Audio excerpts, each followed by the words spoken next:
என்ன சொன்னீங்க? தீர்ப்பு என்ன சொல்லுவீங்க?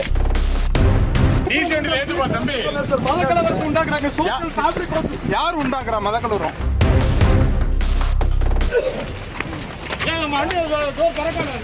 யார சொல்றீங்க நீங்க?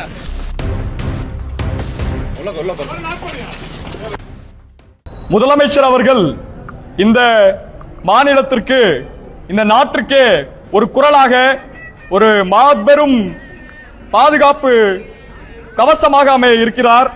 அவரின் குரல்தான் இந்த மாநிலத்தையும் இந்தியாவையும் வரக்கூடிய காலங்களில் காப்பாற்றக்கூடிய ஒரு குரலாக இருக்கிறது. இந்த நேரத்தில் ஒரு சட்டம் பயிலும் மாணவனாக நான் டெல்லியில் பயின்று வந்து கொண்டிருக்கின்றேன்.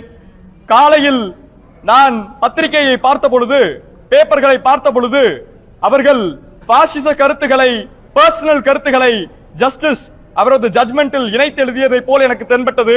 அவர் ஒரு நிகழ்ச்சியிலும் அதையொட்டி அவர் பேசியிருந்தார். அந்த ஜட்மெண்டில் தான் என்னால் அந்த தீபத்தை ஏற்ற முடியவில்லை. ஆனால் இந்த ஒரு மன்றத்தில், அவர் சென்றிருந்த மன்றத்தில் நான் ஏற்றி விடுவேன் என்று கூறியிருந்தார்.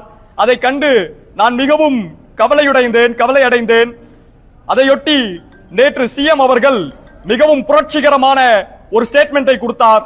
அவர் என்ன கூறினார் என்றால், நான் இதை செய்வோம், இதன் கான்சிக்வன்சஸை நாம் பார்த்துக் கொள்ளலாம் என்று கூறினார். அந்த தைரியத்தில் தான் அந்த கோஷத்தை நான் எழுப்பினேன்.